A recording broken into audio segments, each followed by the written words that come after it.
O torcedor não serve para ser dirigente de futebol, isso é um fato. A arquibancada não pode dirigir clubes. O torcedor, ele é pura emoção e para ele o mesmo jogador que é craque na quarta-feira pode ser chamado de bagre no domingo sem nenhum problema. O dirigente, o cara que toma decisões no futebol, esse não. Esse cara precisa ser muito mais razão do que emoção. E ele pode até torcer pelo clube, mas a paixão nunca vai poder vir antes da razão para ele. E isso, vamos concordar? Acontece direto, principalmente porque quase sempre a pressão dos torcedores da arquibancada faz o dirigente não tomar as melhores decisões e muitas vezes o time perde bons jogadores por não saber utilizar melhor cada talento por ali. No caso do Cruzeiro, o clube passou a investir pesado na contratação de grandes nomes do futebol e liberou bons jogadores a preço de banana para outros clubes por aí, e muitos desses caras estão vivendo coisas sensacionais em outras ligas e outros clubes. O Rafael Elias, por exemplo, vulgo Papagaio, foi um que saiu do Cruzeiro para jogar do outro lado do mundo e hoje tá vivendo uma realidade que faz muito torcedor do Cruzeiro ficar maluco. Mas você sabe do que é que eu tô falando? Sabe o que foi que aconteceu com o jogador e onde é que o Papagaio tá agora? Bom, fica tranquilo que eu vou te explicar melhor tudo isso no vídeo de hoje. Mas antes, se você não é um inscrito no nosso canal, eu quero te pedir uma gentileza. Se inscreve aqui agora para você apoiar o nosso trabalho e assim você recebe mais vídeos como esse. Se você ainda não me conhece, eu sou o Rodrigo Barbosa do canal Futflix e aqui todos os dias eu trago para vocês as principais histórias, curiosidades e notícias de futebol para você ficar ligado em tudo o que acontece no mundo da bola. Então dá essa moral pro Rodrigão, vai, se inscreve aqui agora e deixa um like no vídeo. E rapaziada, esse vídeo aqui é em parceria com o SofaScore, que é o melhor aplicativo de futebol para você ter no seu celular. Com o SofaScore você consegue ter notificação sobre jogos, ficar ligado em tudo que está acontecendo nas partidas e até ter dados detalhados sobre jogadores. Pois é, cara, você consegue acompanhar aquele seu jogador favorito, ver quantos gols, desarmes, passes, dribles certos ele tem feito, consegue comparar jogadores para você ver se aquele cara que saiu do seu clube tá jogando melhor do que esse que chegou, qual deles é melhor. E no SofaScore, cara, que é uma ferramenta utilizada por profissionais do futebol, você tem todas essas informações de maneira gratuita. Então baixa o SofaScore agora, que é o aplicativo perfeito para você que ama futebol e assim você também dá uma baita moral aqui pro canal. Para baixar é muito simples, é só clicar no link que está na descrição e no primeiro comentário fixado ou apontar a câmera do seu celular pro QR Code que está aparecendo aqui na tela. E ó, pode confiar que você vai clicar e vai direto para a loja do seu celular, baixar o aplicativo de maneira segura, que é gratuito e que vai te ajudar muito para você que é fã de futebol, assim como eu aqui, beleza?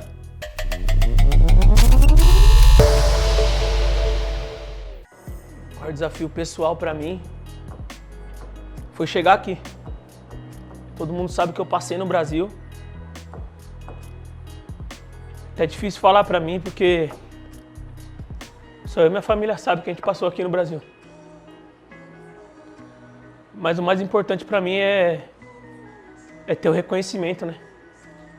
Vestir a camisa do Cruzeiro para mim é um sonho. Eu nunca imaginei que depois que eu voltasse do Emirados eu ia ter tanta proposta. Eu conversei com a minha esposa, eu pensei em parar depois que eu quebrei o braço.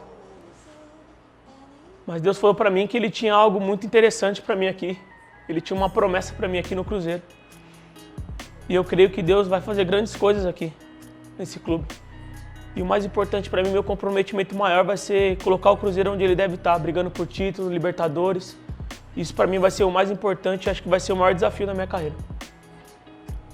Essa entrevista do Papagaio é uma porrada muito grande pro torcedor do Cruzeiro hoje. E eu posso te explicar isso melhor, calma lá. Mas antes eu tenho que falar algumas coisas que vão contextualizar melhor essa entrevista. O Rafael Elias foi revelado pelo Palmeiras e sempre foi um cara que se colocava alguma expectativa sobre ele. Mas no futebol as coisas são como são. E o garoto não conseguiu cair nas graças do torcedor do Verdão quando ele surgiu e recebeu as suas primeiras chances. Por isso passou a rodar por vários outros clubes. Ele passou pelo Atlético Mineiro, rival do Cruzeiro, jogou no Cuiabá, no Ituano, depois foi para os Emirados Árabes. E depois de rodar por tantos clubes grandes, gigantes, de expressão, pô, a gente tá falando de Galo, do Palmeiras, são clubes enormes assim como o Cruzeiro, e o cara chega no Cruzeiro e trata o Cabuloso como a grande oportunidade da vida dele, dá pra ver que ele não tava chegando ali pra brincadeira, que ele realmente sabia o que significava vestir essa camisa pesada, velho. E talvez no momento da chegada dele, que era um cara que havia rodado por vários outros clubes sem se firmar, teve uma boa passagem pelo Ituano, mas não foi nada sensacional, ele tenha dado pro torcedor a impressão de que ele seria só mais um jogador aleatório dos vários que a gestão do Ronaldo Fenômeno contratava pro Cruzeiro apenas por ser um investimento baixo, sabe? Aquela coisa de fazer um investimento num jogador que não é tão caro assim e vamos ver se ele entrega. Só que o Papagaio, ele era um ponto importante, porque ele era um dos caras que chegava no Cruzeiro e tratava a chance de vestir a camisa desse clube enorme como a grande oportunidade da vida dele. E assim, eu, sou São Paulino, cresci aprendendo a respeitar e até odiar um pouquinho o Cruzeiro, cara. O Cruzeiro sempre foi chato demais, nos tirou uma Copa do Brasil lá no ano 2000, foi o Cruzeiro inclusive que me fez bastante raiva em mata-matas. É verdade que no Campeonato Brasileiro a gente sempre deu sorte contra o Cabuloso, mas velho, o Cruzeiro mata-mata sempre irritou o meu São Paulo. Então a gente cresceu já com essa questão, eu cresci pelo menos com essa questão do Cruzeiro ser um time gigante, de sempre respeitar o adversário de Minas. Mas aí você vê o que uma gestão desastrosa pode fazer no futebol. No Cruzeiro, a gestão pouco profissional acabou jogando o clube na Série B por anos e quase destruiu o Cabuloso. Só que, claro, isso não foi só culpa de dirigentes, não foi só a gestão. Teve muito jogador vagabundo passando pelo Cruzeiro. Jogador que não queria compromisso com nada e que só tava lá pra fazer um bom contrato, né? Falo eu, fala você, fala Zezé, fala qualquer um, né, meu irmão? Os caras entravam em campo se achando maior do que o clube. E o resultado a gente viu o que deu, né? E depois de muito tempo, ver um jogador que já jogou por times grandes como o Palmeiras e o Atlético Mineiro chegar no Cabuloso e chamar o clube de grande oportunidade da vida dele, é pra resgatar no torcedor aquela coisa do que é o time, do que é o Cruzeiro de verdade. É entender que esse cara, no mínimo, sabe onde ele tá pisando e que também vai dar a vida pelo clube, vai representar o torcedor dentro de campo. E é verdade também que o torcedor tem todo o direito de, apesar de ver o jogador com toda essa vontade, cornetar ele porque não jogou bem com a camisa do Cruzeiro. Eu mesmo acho que o Rafael Elias ficou devendo na passagem dele pela Toca da Raposa. Mas também, apesar de ter ficado devendo tecnicamente, não tem como o torcedor dizer que ele foi um cara que não mostrou vontade. O Papagaio dava vida em campo e ele sempre honrou a camisa quando ele teve chances dentro e fora de campo.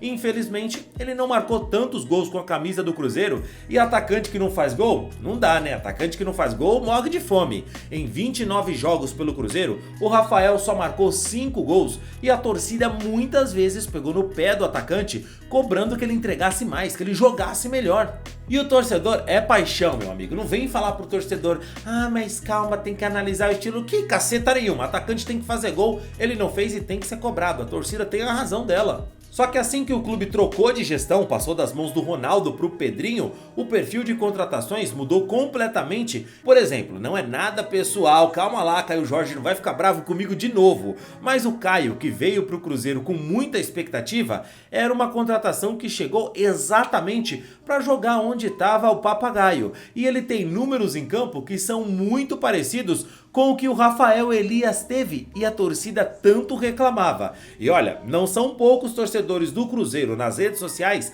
que acham Rafael Elias até melhor do que o Caio Jorge e que ao menos em campo ele mostrava muito mais vontade. O Papagaio, por exemplo, deixou o Cruzeiro e foi jogar do outro lado do mundo. Deixou o Cruzeiro pela porta da frente com a cabeça erguida, agradeceu nas redes sociais ao clube e aos torcedores por tudo que ele viveu e pela oportunidade que ele teve no Cruzeiro. E ele pode até ter sido um cara não tão valorizado assim pelos torcedores porque ele não conseguiu render tanto em campo. Mas eu não vi nenhum torcedor, por exemplo, dizendo, ah, já vai tarde porque, sei lá, só enganou, só roubou por aqui. Ninguém pode falar isso do Rafael Elias. Sempre foi um cara honesto que sempre buscou fazer o melhor. Infelizmente, no Cruzeiro, as coisas não aconteceram. Só que o mundo gira, né, irmão? Ele deixou o cabuloso para jogar do outro lado do mundo e assim que ele chegou no Kyoto Sanga no Japão, as coisas mudaram completamente na vida dele. O clube japonês, que estava em 19º na liga e estava muito perto de cair, passando o campeonato quase inteiro na zona de rebaixamento, bastou o Papagaio chegar por lá para que a história do clube mudasse completamente. Ele foi a virada de chave na história do Kyoto Sanga. Queria agradecer a todos os fãs e a torcida do Kyoto pela recepção que eu recebi. Estou muito feliz de estar aqui. Espero ajudar muito e dar muita alegria e felicidade para vocês, tá bom? Um abraço, valeu! Assim que o Rafael começou a jogar, o Kyoto emendou uma sequência de vitórias incríveis. Jogadores que estavam mal se animaram e começaram a jogar bem também. Arrancaram excelentes resultados e o clube fugiu da zona de rebaixamento com o Rafael Elias sendo destaque do time e artilheiro. Para você ter uma ideia da fase que ele está vivendo agora no Kyoto Sanga, ele tem 23 jogos pelo clube e marcou 13 gols, além de ter dado 4 assistências. Já é o clube que o Papagaio mais participou de gols da sua carreira ao lado do Ituano, e é só o começo da passagem dele pelo Kyoto. Tenho certeza que esse cara vai arrebentar, aliás, já tá arrebentando por lá. Inicialmente ele foi pro Kyoto Sanga por empréstimo e depois foi contratado em definitivo por um preço bem baixo, tá? Apenas $1,5 milhão por 50% do jogador, que tem contrato agora com os japoneses até o meio de 2027. E você pode até achar que ele não é um cracaço de bola, mas poxa, não dá pra torcer contra um cara como esse, um cara esforçado, humilde e que sempre respeitou a camisa do Cruzeiro, sempre tratou o clube com o máximo de respeito, com aquilo que o torcedor tanto pede para qualquer jogador que passe pelo clube. Ele sempre pareceu ser um cara gente boa demais e uma pessoa da melhor qualidade. Eu torço de verdade para que ele siga arrebentando e que tudo dê certo para ele lá no Japão. Pro torcedor, a cobrança sempre vai ser em cima da paixão, não tem jeito e tem que ser assim mesmo. Mas eu tenho certeza que nessa temporada o torcedor viu muito jogador mais talentoso do que ele, com um salário bem mais gordo, entregando bem menos que o Papagaio, principalmente quando a gente fala de vontade, né? Mas e você, torcedor? Você gostava do Papagaio? Queria que ele tivesse entregado mais pelo Cruzeiro? Sabia que ele tá voando lá no Kyoto? Pois é, deixa aqui nos comentários, quero saber o que você pensa sobre tudo isso. Se você um dia gostaria de ver ele no seu time. E ó, outra coisa, hein? Você viu o que aconteceu com esse jogador aqui do Cruzeiro? Clica aqui pra eu te contar melhor essa história.